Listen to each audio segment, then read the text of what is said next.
Nessa bancada, nós vamos estudar propriedades de materiais dielétricos. Em particular, nós vamos tentar traçar a curva tensão-corrente de 4 tipos de dielétricos diferentes. 3 desses dielétricos estão aqui na minha mão. Nada mais são do que amostras que parecem uma espécie de papel cartão, certo? A primeira amostra vai ser a fibra comercial, a gente chama essa amostra de fibra comercial. Ela tem esse aspecto rosado, né? E essa flexibilidade de uma espécie de cartolina, um pouco mais rígido que uma cartolina, parece mesmo um papel cartão, né? A segunda amostra é o Prespan. Ele também é acinzentado, fosco de ambos os lados, né? E tem esse aspecto um pouco áspero. A terceira amostra é o Pine com Mylar. As características dessa amostra são que de um lado a gente tem esse lado fosco, parecendo o próprio Prespan, bastante semelhante ao Prespan, e do outro lado ele é brilhante, porque na verdade ele tem uma espécie de uma película plástica sobre esse papel cartão, tá? Então essa é a amostra Pine com Mylar. Então só para vocês saberem, esses são papéis, né? São fibras que são encontradas na indústria, e aqui eu mostro mais ou menos como eles são adquiridos. Então a gente tem esses grandes rolos, onde a gente tirou um pedacinho aqui para fazer o experimento, tá? Esse último aqui é o Pine com Mylar, então a gente percebe que um lado dele é brilhante e o outro lado é fosco, ok? É possível que eventualmente um dia vocês encontrem algum equipamento elétrico que alguma parte dele esteja revestida ou esteja separada de outra parte interna, tendo uma fibra dessa entre as partes.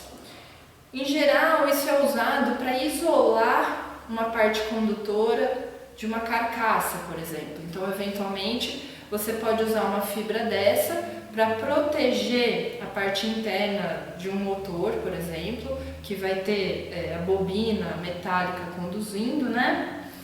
Da própria carcaça, eventualmente para evitar que o usuário não leve um choque ou algo do tipo, ok? Então é bastante comum encontrar na indústria materiais dielétricos que são usados para esse propósito.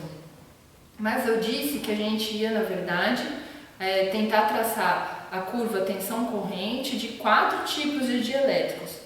E a quarta amostra, na verdade, é o ar, ok? Bom, como que nós vamos fazer o experimento? A gente tem aqui na bancada 2 eletrodos. Esses eletrodos, essa parte branca, é um material de PVC.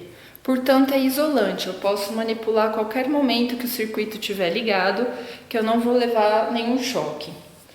De um lado desses eletrodos, a gente vê uma ponta aguda metálica, certo? Conectada a esse parafuso aqui de cima.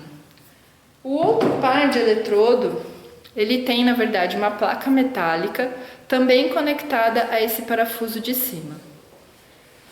Na verdade, o que eu vou fazer é posicionar minha amostra entre os 2 eletrodos, encostar adequadamente os dois, conectar minha fonte de tensão a esses 2 parafusos. Então, na verdade, a carga que eu vou estar avaliando é esse conjunto dos eletrodos com a amostra dielétrica no meio, tá? Vale ressaltar que a corrente não vai passar por toda a amostra, certo? A corrente maior vai ocorrer pelo caminho de menor resistência. E o caminho de menor resistência, nesse caso, é o caminho que entra pelo parafuso, sai pela ponta aguda de um lado, passa nessa região de contato da amostra dielétrica e sai pela plaquinha metálica desse eletrodo, retornando para a fonte, ok?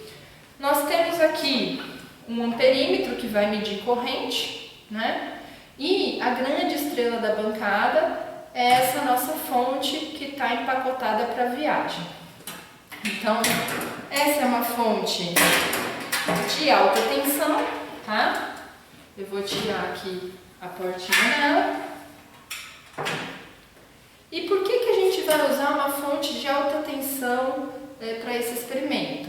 Ora, eu acabei de falar que esses materiais dielétricos são usados, por exemplo, como isolantes entre partes condutoras e em equipamentos elétricos.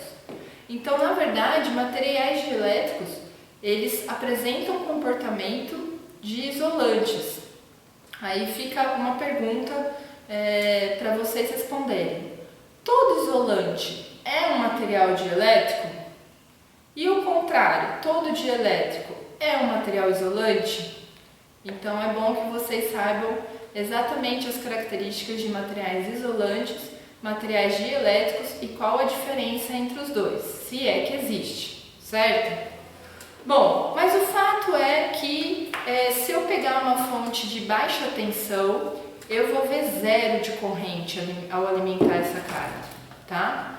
Então eu preciso de uma fonte de tensão tensões bem mais altas. E é por isso que a gente usa uma fonte de alta tensão aqui nesse experimento, tá? Apresentando a nossa fonte para você, ok?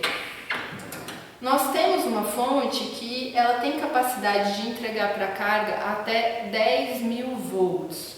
Então, se a gente tirasse aqui dessas duas saídas a tensão para a carga, nós seríamos capazes de entregar até 10.000 volts para essa carga. Na verdade, a gente não vai usar tudo isso.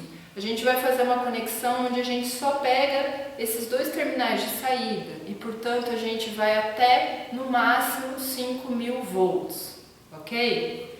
Então, eu vou fazer a conexão desses dois terminais até a carga. E eu não vou ter um voltímetro para medir essa tensão. Eu vou ser obrigada a medir a tensão pelo painel aqui analógico, que vai mostrar para mim quanto de tensão que a fonte está entregando. Por que será que eu não vou medir a tensão da carga com um voltímetro? A resposta simples é que os nossos voltímetros de bancada não são capazes de medir tensões tão altas. E aí fica um outro desafio para vocês.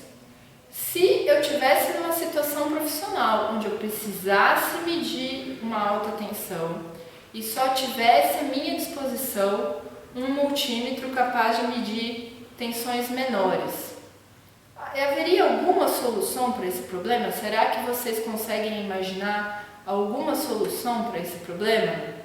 Então, peço também que vocês reflitam sobre essa questão, tá? Mas o fato é que aqui a gente vai fazer a medida de tensão pelo próprio visor analógico da fonte. E o que é interessante, na verdade bastante comum, é que quando a gente tem medidores analógicos, mostradores analógicos, a gente com frequência vai encontrar também esse espelhinho que fica aqui no próprio mostrador, tá? O propósito desse espelhinho é para nos ajudar a fazer medidas mais corretas. De que maneira? O grande problema de mostradores analógicos é que se nós não estamos bem alinhados aqui com o mostrador para fazer a leitura, a gente corre o risco de cometer um erro de paralaxe, que é o erro que acontece quando a minha leitura é feita meio de lado, como eu estou aqui agora na bancada. O correto para fazer uma medida no mostrador analógico é eu me posicionar de maneira bem frontal ao mostrador, certo? E o propósito do espelhinho é que eu fique observando o reflexo desse indicador vermelho e que eu só faça a medida quando eu não seja mais capaz de enxergar o reflexo desse mostrador. Quando eu estiver nessa posição, significa que o meu olhar está extremamente alinhado com o ponteiro. E aí, então, eu posso fazer a minha medida, ok? Então, só para vocês anotarem aí, essa escala, ela tem grandes marcadores 0, 1, 2, 3, 4 e 5, onde esse 5, então, significa 5.000 volts, né? E entre o 0 e o 1, nós temos 10 subdivisões. Portanto, a pequena divisão aqui desse mostrador vai equivaler aí a 100 volts, ok? Bom, agora ficou faltando explicar como a gente vai medir o ar como um dielétrico, né? Como que a gente vai traçar essa curva tensão-corrente para o ar. Então, na verdade, o que a gente vai fazer é aproximar esses eletrodos alguns poucos milímetros, obviamente sem encostá-los totalmente. Porque se a gente encostar, o que a gente vai estar fazendo é colocando a fonte em curto, certo? Então a gente vai deixar cerca de 2 milímetros aqui esses eletrodos separados e nós vamos fazer a caracterização dessa fina camada de ar entre os dois eletrodos como se o ar fosse um dielétrico.